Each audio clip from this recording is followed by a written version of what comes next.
Hello everyone, this is Asclepius with a wonderful story written by Stile Teckel and Gabriel Nightshadow. It represents Stile's biography and it is entitled The Lord of the Manor. Background music by Smart Sound. The Lord of the Manor by Stile Teckel and Gabriel Nightshadow. Chapter 1. Legacy. As Stile Teckel entered the immense display room of his late grandfather's home, he still couldn't believe that he was gone. Joseph Teckel had passed away 2 weeks ago at the ripe old age of 100. A world-renowned retired archaeologist, he had spent most of life travelling to exotic locales and discovering rare artefacts, many of which were now on display in the most famous museums around the world. Quite a few of these rare artefacts remained in his personal collection, stored here in his Tudor-style home, which he had shared with his late wife Mary, who had passed away 10 years ago. Stile still couldn't quite understand why his grandfather had left his home and its contents to him in his will, rather than his daughter, Stile's mom, Nissa. One display case suddenly caught Stile's attention. Inside was a full-length oval-shaped mirror with solid gold frame. The frame itself was encrusted with rare and precious gems and strange-looking runes which Stile did not recognize. The small computer display screen next to the case indicated that this item was Nistel's Mirror of Infinite Wonder. Nistel? That name seemed vaguely familiar. Stile suddenly remembered that dark and stormy night 30 years ago when his grandfather had come to visit and told him a fairy tale about a far-off land he had once visited long ago, known as New Britannia, ruled over by the wise and powerful monarch known as Lord British. Lord British often relied on the counsel of the mysterious prophet known as Nistel, or Time Lord as he was more commonly known. But that was a fairy tale, wasn't it? Stile was intrigued by the artifact. Could it be a portal to this other world which his grandfather had spoken of? If Stile could decipher the runes, perhaps he could discover how to activate it. Stile searched all of the other display cases in the room, but was unable to find anything that might help him decipher the strange runes. Stile sat down at the table in the centre of the room and pulled out his laptop. He began an online search. After many hours, he discovered that, although the runes bore many similarities to several ancient languages, there didn't seem to be an exact match in any known Earth database. Stile was growing frustrated. He remembered that his late grandfather had told him that tale for a reason, for Joseph had made Stile swear never to repeat it to anyone else. Perhaps there was a clue in the tale. Stile glanced over once at the computer screen next to the display case. He walked over to it and noticed several keys marked on the keyboard underneath it. One was a red button marked Administrator. Stile pressed it, and the computer requested his user ID. Stile glanced at the description of the item on the line above it again. No, it couldn't be that simple, Stile thought to himself. He typed in Time Lord. Suddenly, Stile heard an audible click and a hidden panel opened up in the floor directly in front of the display case. Stile went over to investigate. Inside, he found 3 items. 2 massive leather-bound volumes, which had been well preserved in the hidden compartment, and something which resembled a metal, circular, compact powder case. One of the leather-bound volumes was his late grandfather's journal, which was entitled My Adventures in New Britannia. The other volume was entitled A Guide to the Runic Language, written by someone named Dame Laurie. Stile opened up the compact case and saw a miniature version of the mirror embedded in the lower half. The runes surrounding the miniature mirror began to glow. Stile quickly closed the compact and put it in his pants pocket. He placed the 2 leather-bound volumes on the table in the centre of the room. The display screen suddenly went blank, and a pre-recorded video made by his late grandfather, Joseph, began to play. "Hello, Stile," said Joseph. "It's me, Grandpa. If you're watching this, it means I've finally moved on and joined your late grandmother up in heaven.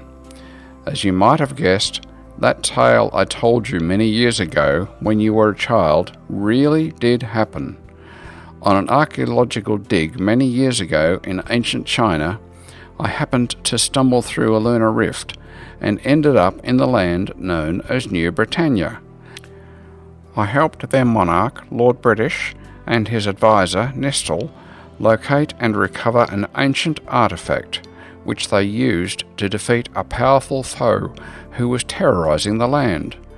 In recognition for my help, Lord British knighted me and requested that I stay in New Britannia and help them rebuild the kingdom after the devastation caused by their foe. But I knew that my place was here on earth with your grandmother, so I declined. Stile told me he had foreseen a time in the distant future when you would come to New Britannia and aid their champion, the Avatar, and his companions in their battle against an even more powerful foe. I have left you a few items that will help you in that respect. When you are ready to travel to New Britannia, touch the runes surrounding the miniature mirror in the compact in sequence to spell out the word Avatar. Good luck, Stile. I know you will make me proud." The video ended, and another panel suddenly opened up in the wall next to the display case, revealing a hidden compartment. Inside, Stile found a jeweled katana, a full suit of shiny chainmail armor, a sturdy longbow marked with glowing magic runes, a quiver full of steel arrows, a dagger, a knight's tunic, a leather backpack, and a small leather pouch filled with gold, silver, and copper coins. Stile stood there for a moment and took it all in. New Britannia was real. He had the opportunity to visit a whole new world and start over again. Stile took a few moments to think about his life. He was stuck in a boring, dead-end job with a nasty young female boss who was a real control freak. His lovely wife had recently left him and run off to Las Vegas with some young stud half her age, and his daughter was having an affair with her married college literature professor, who was nearly Stile's age. His son had quit college to become a rapper, but having failed in that, was now a low-level drug dealer for some methamphetamine manufacturer who called himself Mr. Schweitzer. Yep, there was nothing really keeping him here. What should he do next? Stile sat down at the table and began reading his grandfather's journal. Chapter 2. Preparing for the Journey. After spending the next several months reading both volumes, Stile was able to gain a basic understanding of the written runic language, the spoken language, and the history and culture of New Britannia. However, Stile soon realized that he needed more detailed knowledge before he could cross over to this new realm. Using instructions which his grandfather had left in his journal, Stile discovered that the mirror could also be used as a viewing screen into New Britannia. By pressing a specific rune sequence on the compact, he could access a specific lunar rift and view the activity in the surrounding area. In this mode, he could see what the inhabitants of New Britannia were doing, but they would be unable to see him, i.e. one-way viewing only. His grandfather had conveniently listed the rune sequences for all of the major lunar rifts scattered throughout New Britannia in his journal. So over the course of the next several years, Stile was able to gain a deeper understanding of the spoken language, clothing, and local customs of the people inhabiting each region of New Britannia. As Stile began observing the people of New Britannia through the magic mirror, He began searching for a native who he believed could help him enact his master plan in this strange new world. After 5 years of careful observation, Stile finally believed he had the ideal candidate. Roderick was the younger son of an important duke. Unlike his older, well-respected brother, Robert, young Roderick was only interested in having a good time and wasted much of his father's money on booze and whores. Eventually, he was kicked out of the family castle by his father and stricken from his will. Penniless and lacking any real skills, Roderick only had his good looks and charm to rely on. Through a female prostitute he knew, he made contact with the notorious thief known as Red Badger and became his apprentice. Roderick soon discovered that he had a knack for thievery and surveillance, and he and Red Badger soon developed a reputation as the best team of thieves in all of Novia. For a while all went well, and both Roderick and the Red Badger were living a life of luxury with their ill-gotten gain. But then came the day when Red Badger got too ambitious and decided that they should break into Lord British's private vault at night and steal some of his most rare and powerful artifacts. After breaking into the vault, Red Badger, accidentally, alerted the guards to their presence. Red Badger managed to escape with a few of the artifacts, but Roderick was caught by the guards and sentenced to life in prison. After a year behind bars, Roderick managed to escape and was now on the run. This man Roderick definitely has the skills I'm looking for, Stile thought to himself. I will look him up immediately upon my arrival in New Britannia. Shortly after his 35th birthday, Stile invited his mother, Nissa, over for dinner. Afterwards, he showed her everything his grandfather had left him in the display room and revealed his plans to her. "But Stile, you're talking about the rest of your life," exclaimed Nissa. "Are you sure this is what you want to do?" "Mum, I've never been more sure of anything in my life," replied Stile. "There's nothing keeping me here. In New Britannia, I have a chance to start over again and live out my dreams. And don't worry, Mum. Once I've established myself, I'll bring you over as well." "Wouldn't you like to spend your retirement years in a place like this?" said Stile, as he pointed to an image of a busy town in New Britannia, which was displayed in the magic mirror. "I must admit, it does have a great deal of appeal to me, son," said Nissa, as she gazed longingly at the images of the townspeople going about their daily business. "You know, I never told you this before, but it was your grandfather's tales of this realm which stirred my imagination and got me interested in role-playing games when I was a young girl. I've been writing computer code for so many years now. I was planning on finally retiring in a couple of years and taking that trip to Great Britain like I always wanted to." "Then it's settled then," exclaimed Stile. "I've already put my affairs in order and given you power of attorney, so you can use my bank account to pay the bills on this estate until I'm ready to bring you over. Every Friday night at 8 p.m, I will activate the magic mirror from the other side using this," shows his mum the compact, "and let you know how I'm doing." "Okay, Stile," replied Nissa. "While you change into your tunic and armour, I'll pack you a nice meal. We have plenty of roast lamb, buttermilk biscuits, butternut squash, and apples left over from dinner." Stile nodded and then retrieved all of the items from the compartment next to the display case. When he was done changing, his mum handed him the leather backpack, which was now stuffed full of food. Stile put the backpack on. Nissa gave her son a big hug and then began crying. "I'm going to miss you, Stile," she sobbed. "Your grandfather would be so proud of you right now." "I know, Mum," replied Stile. "I believe this is what he wanted for the both of us, to live out the rest of our lives in New Britannia like he never got the chance to." Stile pulled out the compact and pushed a sequence of runes. The image of a forest appeared in the magic mirror.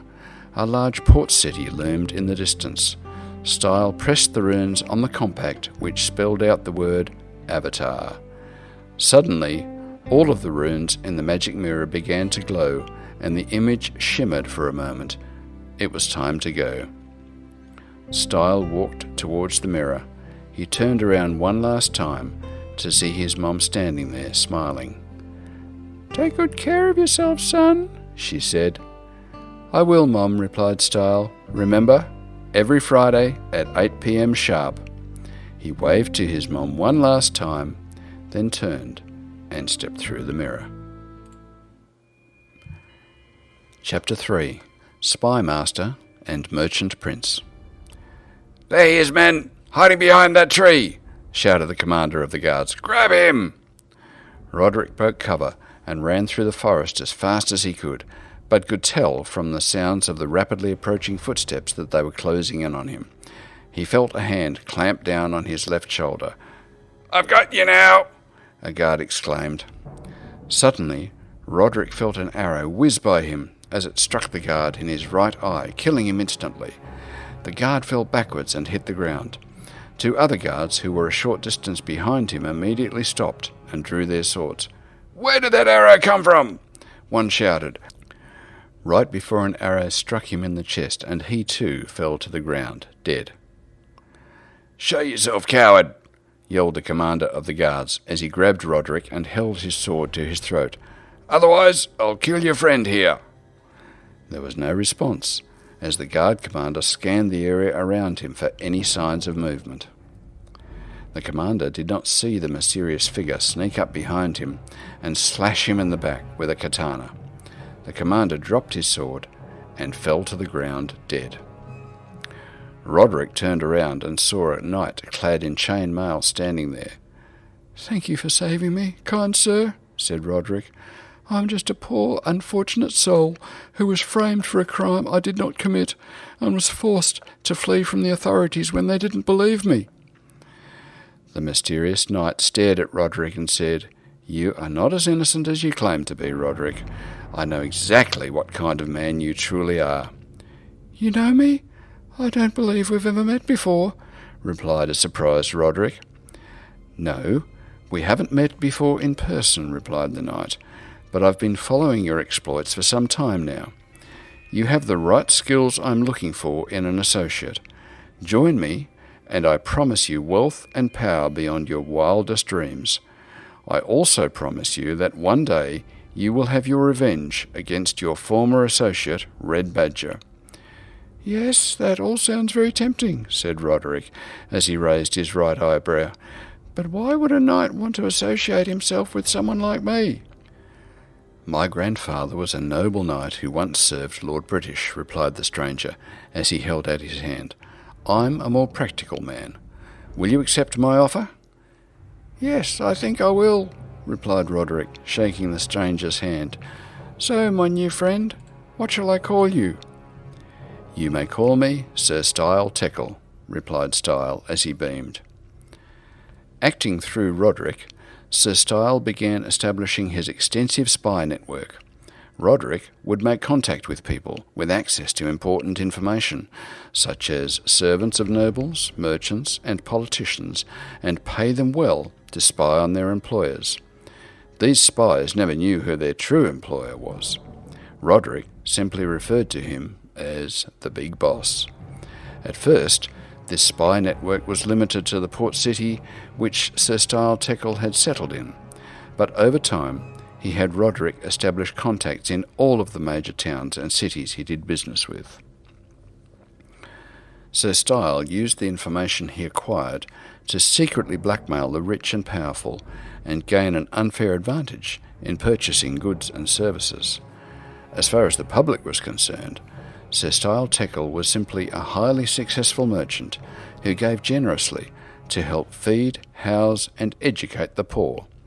He had Roderick establish a private security force, composed mostly of former soldiers, who helped the outnumbered city guards finally eliminate the gangs of thieves and robbers who regularly prowled the city streets at night. Indeed, in a few short years, Sir Stile had become one of the most influential men in that port city, and had established a vast trade empire stretching from Brittany to Port Graf in northeastern Novia and Adoris in the southeast Novia. That's the Teckel trade triangle, and even beyond to the King's Port and Owl's Head in the Hidden Vale. Chapter 4. A Greater Purpose. 5 years after his arrival in New Britannia, Sir Stile Teckel had become so rich and powerful that he was elected mayor of the port city. He acquired a castle lot and had a grand castle built there, surrounded by high stone walls and a moat. Stile brought his mother Nissa over from Earth and gave her one of the guest houses on his estate. There, she was able to pursue her interests in painting, pottery, and sewing. She also became active in community events, such as the Summer Food Festival and the local poetry group, which met weekly in the public library. On Friday evenings, Stile would accompany Nissa to the local pub, where they would listen to the bards spin their tales and play their music. The local pub also was an excellent place for Stile to secretly seduce the beautiful, young, local girls, for he had a healthy sexual appetite, and he found that the daughters of the nobles whom he met at the charity balls and other major gatherings of the nobility to be rather passionless and boring.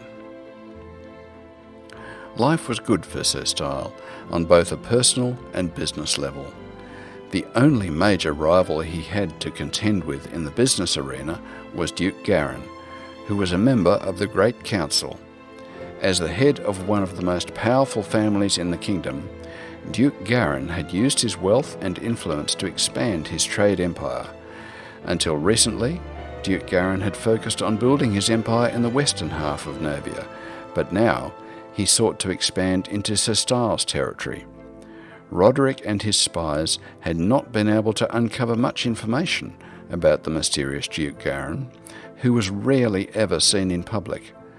There were rumours that Duke Garin was not actually the late Duke's legitimate heir, that his mother had actually had an affair with another noble and passed off the offspring as the late Duke's. But without some sort of proof, that bit of information was of no value to him. As Sir Stile sat at his desk in his study pondering his next move, he received two most unexpected guests. A white-bearded figure clad in an orange robe and carrying a sturdy wooden staff suddenly appeared before him in a puff of white smoke. Behind him stood another slightly younger-looking white-bearded figure clad in a purple wizard's robes and wearing a pointed wizard's hat. He held a long, curvy staff which was covered in magic runes and had a glowing red gem on top. "Greetings, Sir Stile," said the white-bearded figure. "Do not be alarmed. We mean you no harm. Allow me to introduce myself. I am Nistel, and this is my good friend, Lord Baldrith." "Nistel?" exclaimed Sir Stile.